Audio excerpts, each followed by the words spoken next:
소녀는 단 하나를 증명하고 싶었습니다. 내 아버지가 정말 태양신이라는 것. 그래서 그는 태양신에게 말합니다. 하루만 아버지의 태양 마차를 몰게 해달라고. 태양신은 말렸습니다. 이 길은 신들도 두려워하는 길이고 말들은 나 말고는 누구도 다룰 수 없다고. 하지만 이미 신의 맹세는 끝났습니다. 소녀는 황금 마차에 올라탔고 얼마 지나지 않아 고삐를 놓쳤습니다. 그날 태양은 하늘의 길을 벗어났고 산과 강과 도시가 불타기 시작했습니다. 모든 것은 자신이 누구인지 증명하고 싶었던 한마디에서 시작됐습니다. 파에토는 태양신 헬리오스와 클리메네의 아들이었습니다. 헬리오스는 매일 불말이 끄는 태양 마차를 몰고 동쪽에서 서쪽으로 하늘을 건너는 신이었습니다. 클리메네는 인간 세상에서 아들을 키웠습니다. 그래서 파에토는 아버지와 떨어져 자랐습니다. 어느 날 에파포스라는 소년이 파에톤을 비웃었습니다. 정말 내가 태양신의 아들이 맞느냐? 내 어머니의 말 말고 무슨 증거가 있느냐? 짧은 조롱이었지만 파에톤에게는 자기 이름 전체를 부정하는 말처럼 들렸습니다. 그는 화를 내며 돌아섰지만 마음속에서는 같은 질문이 반복됐습니다.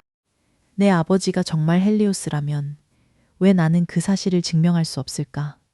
파에톤은 어머니에게 달려가 따졌습니다.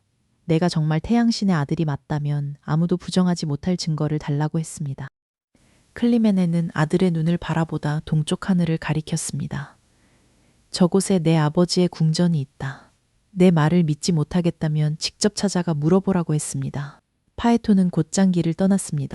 자신을 비웃은 소년에게 말로 되갚는 것보다 더 확실한 증거를 가져오고 싶었습니다. 그는 인간의 땅을 지나 태양이 떠오르는 동쪽 끝으로 향했습니다. 날이 밝을수록 길 앞의 빛은 강해졌습니다. 마침내 눈을 제대로 뜨기 어려울 만큼 찬란한 궁전이 나타났습니다. 금빛 기둥과 은빛 문, 불처럼 번쩍이는 지붕. 그곳은 세상의 아침을 보내는 태양의 궁전이었습니다. 파에토는 문 앞에서 잠시 멈췄습니다. 여기까지 오면 모든 의심이 사라질 줄 알았습니다. 하지만 이제는 다른 두려움이 생겼습니다. 저 신이 정말 자신의 아버지가 아니라면 어떻게 될까? 그래도 돌아갈 수는 없었습니다. 파에토는 빛 속으로 걸어 들어갔습니다. 궁전 안에는 헬리오스가 앉아 있었습니다. 그의 곁에는 낮과 달과 계절을 나타내는 존재들이 줄지어 서 있었습니다.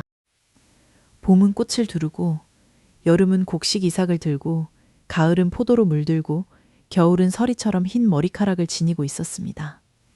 파에토는 가까이 다가가지 못했습니다. 아버지의 빛이 너무 강했기 때문입니다. 그는 멀리 선 채 자신이 누구인지 밝혔습니다. 헬리오스가 먼저 입을 열었습니다. 파에토나, 너는 내 아들이 맞다. 내 어머니는 거짓말하지 않았다. 소년이 그토록 듣고 싶었던 대답이었습니다. 하지만 파에토는 안도하지 않았습니다. 이 말을 자신만 들었기 때문입니다. 세상으로 돌아가면 에파포스가 다시 증거를 요구할 것 같았습니다. 헬리오스는 아들의 의심을 완전히 없애고 싶었습니다. 그래서 너무 큰 약속을 먼저 내놓았습니다. 스틱스 강을 걸고 맹세하마. 네가 원하는 것은 무엇이든 들어주겠다. 스틱스의 맹세는 신도 함부로 어길 수 없는 약속이었습니다. 한 번 입 밖에 내면 마음이 바뀌어도 거둘 수 없었습니다. 파에토는 기다렸다는 듯 소원을 말했습니다. 하루만 아버지의 태양 마차를 몰게 해주세요. 헬리오스의 얼굴에서 빛이 사라졌습니다. 그는 곧바로 아들의 어깨를 붙잡았습니다. 다른 소원을 말하라고 했습니다. 황금도, 왕국도, 세상에 어떤 보물도 주겠지만 태양 마차만은 안 된다고 했습니다. 파에토는 이해하지 못했습니다. 아버지가 자신을 아들이라고 인정하면서도 가장 확실한 증거는 주지 않으려 한다고 생각했습니다. 헬리오스는 고개를 저었습니다. 태양 마차는 왕관처럼 잠깐 써보는 물건이 아니었습니다. 매일 하늘에 정해진 길을 달리며 세상의 빛과 열을 조절하는 일이었습니다. 그러나 파에토는 물러서지 않았습니다. 아버지는 위험을 알고 있었습니다. 아들은 조롱만 기억했습니다. 그리고 신의 맹세는 이미 끝난 뒤였습니다. 헬리오스는 마지막으로 아들을 설득하기 시작했습니다. 처음 길은 너무 가파르다. 새벽의 말들도 힘겹게 올라간다.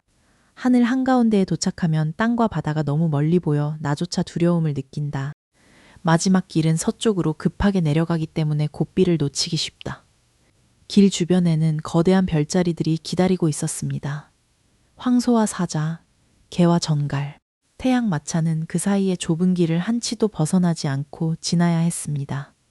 헬리오스는 제우스조차 이 마차를 몰 수 없다고 말했습니다.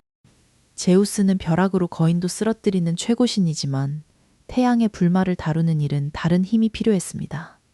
파에토는 묻지 않았습니다. 어떻게 말들을 진정시켜야 하는지, 길을 잃으면 어디를 봐야 하는지, 자신이 겁에 질리면 누가 도와줄 수 있는지, 그는 오직 출발할 수 있느냐만 생각했습니다. 헬리오스는 가장 중요한 규칙을 알려주었습니다. 너무 높이 올라가면 하늘이 탄다. 너무 낮게 내려가면 땅이 탄다. 그러니 반드시 가운데 길을 지켜라.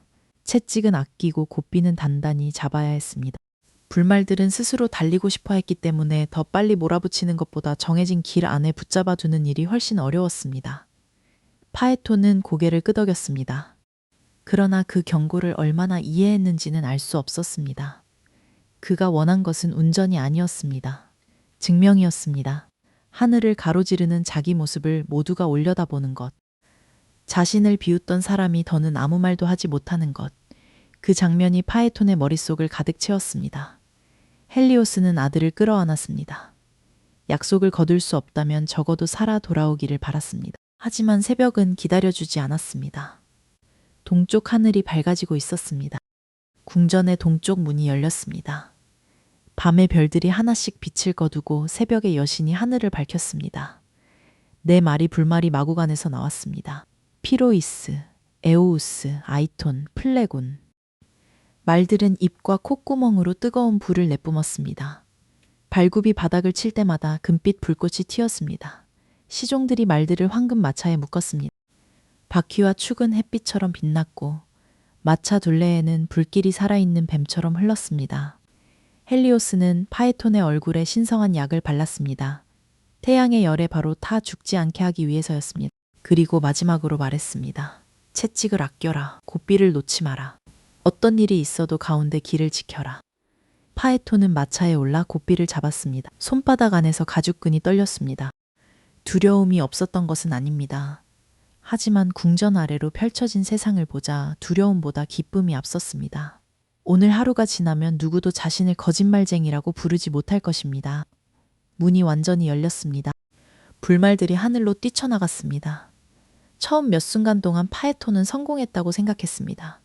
바람이 얼굴을 때리고 구름이 발 아래로 밀려났습니다. 땅의 사람들은 떠오르는 태양을 올려다보고 있었습니다. 파에톤은 자신이 그 빛의 중심에 있다고 느꼈습니다. 그러나 말들이 곧 이상함을 알아차렸습니다. 마차가 너무 가벼웠습니다. 헬리오스가 타고 있을 때와 달리 어린 파에톤의 몸은 황금 마차를 안정시키지 못했습니다. 큰 배에서 무거운 짐이 빠져나간 것처럼 마차가 좌우로 흔들렸습니다. 말들은 익숙한 손이 고삐를 잡고 있지 않다는 것도 알아챘습니다. 그들은 조금씩 속도를 올렸고 정해진 길의 가장자리로 밀려났습니다. 파에톤은 고삐를 당겼습니다. 하지만 네 마리 말은 서로 다른 방향으로 힘을 썼습니다. 한쪽을 붙잡으면 다른 쪽이 튀어나갔습니다. 황소자리가 가까이 다가오고 거대한 사자의 형상이 불길 너머로 나타났습니다. 그러다 독침을 세운 정갈자리가 눈앞을 가득 채웠습니다. 파에톤의 손에서 힘이 빠졌습니다. 그리고 마침내 고삐를 놓쳤습니다. 고삐가 말들의 등에 떨어지는 순간 태양 마차는 길을 잃었습니다. 불말들은 별자리 사이로 치솟았습니다. 마차가 너무 높이 올라가자 차가운 별들까지 뜨거워졌습니다. 파에톤은 고삐를 다시 잡으려고 몸을 숙였지만 불길과 바람 때문에 손을 뻗을 수 없었습니다. 말들은 다시 방향을 틀어 땅으로 곤두박질 쳤습니다. 태양의 불이 구름을 뚫고 산맥에 닿았습니다. 산꼭대기에서 시작된 불길이 숲을 타고 내려왔습니다. 들판의 곡식이 검게 말랐고 도시의 지붕이 불붙었습니다. 강물은 끓어오르다 줄어들었습니다. 물고기들이 드러난 바닥에서 몸부림쳤고 호수는 진흙 웅덩이로 변했습니다. 바다가 뜨거워지자 수증기가 하늘을 덮었습니다. 파에톤은 그제야 자신이 바라던 모든 것을 후회했습니다. 태양신의 아들이라고 불리지 않아도 좋았습니다. 에파포스의 조롱을 다시 들어도 좋았습니다. 마차에서 내려 평범한 땅으로 돌아갈 수만 있다면 무엇이든 포기할 수 있었습니다. 하지만 후회는 달리는 말보다 느렸습니다. 파에톤은 아버지의 이름을 불렀습니다. 헬리오스는 멀리 동쪽 궁전에서 불타는 하늘을 보고 있었습니다. 아들을 구하고 싶었지만 폭주하는 마차에 다가갈 수 없었습니다. 태양의 불길이 이미 세계 전체를 휘감고 있었습니다. 땅이 갈라지고 거대한 틈이 생겼습니다. 대지는 타오르는 얼굴을 하늘로 들고 신들에게 외쳤습니다. 이대로 두면 땅도 바다도 하늘도 모두 불타 사라질 것이다. 이제 문제는 파에톤이 살아남을 수 있느냐가 아니었습니다. 세계가 살아남을 수 있느냐였습니다. 올림포스의 구름 위에서 제우스가 아래를 내려다보았습니다. 불타는 도시, 말라가는 강, 길을 잃은 태양마차, 그리고 그 위에서 아무것도 통제하지 못한 채 흔들리는 소년. 제우스는 선택해야 했습니다. 제우스는 폭풍 구름을 모았습니다. 하늘이 어두워지며 태양의 붉은 불빛과 검은 구름이 뒤엉켰습니다. 그는 오른손에 벼락을 들었습니다. 파에톤의 아버지 헬리오스는 아들을 말렸지만 약속 때문에 출발을 막지 못했습니다. 제우스에게는 그런 약속이 없었습니다. 그의 눈앞에는 한 소년과 불타는 세계가 있었습니다. 마차를 멈출 다른 방법은 없었습니다. 제우스가 벼락을 던졌습니다. 하얀 섬광이 하늘을 가르고 파에톤을 맞췄습니다. 소년의 손이 마차에서 떨어졌고 불붙은 머리카락이 긴 꼬리처럼 휘날렸습니다. 파에톤은 하늘에서 추락했습니다. 자신을 증명하려 그토록 높이 올라갔던 소년이 이제 불타는 별처럼 아래로 떨어졌습니다. 주인 없는 태양 마차는 산산이 흩어졌습니다. 불말들은 멈춰섰고 헬리오스는 다시 하늘의 길을 바로잡았습니다. 태양이 제자리로 돌아가자 불길도 조금씩 잦아들었습니다. 파에톤은 에리다노스 강에 떨어졌습니다. 강의 신들이 그의 몸을 물속에서 건져 강가에 눕혔습니다. 그의 누이들이 달려왔습니다. 헬리아데스라고 불린 누이들은 강가에서 동생의 이름을 부르며 울었습니다. 하루가 지나고 또 하루가 지나도 그 자리를 떠나지 못했습니다. 그러던 어느 날 누이들의 발이 땅에 붙기 시작했습니다. 다리는 뿌리가 되고 몸은 나무줄기가 되었습니다. 팔은 가지로 뻗었고 머리카락은 잎으로 변했습니다. 누이들은 포플러 나무가 되어서도 눈물을 흘렸습니다. 눈물방울은 햇빛을 품은 듯한 금빛 돌로 굳었습니다. 그것이 호박이 되었습니다. 하늘을 태운 불은 꺼졌지만 강가에는 슬픔이 굳은 빛이 남았습니다. 헬리오스는 다시 태양 마차를 몰아야 했습니다. 매일 아침 세상을 밝히면서도 자신이 지키지 못한 아들이 떨어진 강을 지나야 했습니다. 파에톤이 처음 원한 것은 세계를 태울 힘이 아니었습니다. 그는 자신이 누구인지 인정받고 싶었습니다. 어머니의 말이 거짓이 아니라고, 자신이 조롱받을 사람이 아니라고 모두에게 증명하고 싶었습니다. 문제는 증명의 크기였습니다. 아버지가 아들이라고 인정한 순간 멈췄다면 파에톤은 살아 돌아갔을 것입니다. 하지만 그는 모두가 올려다볼 수 있는 증거를 원했습니다. 그래서 자신이 감당할 수 없는 태양 마차를 선택했습니다. 헬리오스도 잘못했습니다. 아들을 안심시키고 싶다는 마음으로 무엇이든 들어주겠다고 먼저 맹세했습니다.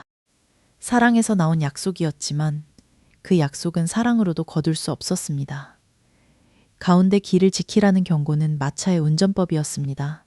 동시에 파에톤이 끝내 찾지 못한 길이기도 했습니다. 남들의 조롱 앞에서 자신을 너무 작게 느끼지 않는 것, 그렇다고 자신을 증명하기 위해 너무 높은 자리까지 올라가지 않는 것, 자신이 잡은 힘이 정말 감당할 수 있는지 멈춰 확인하는 것.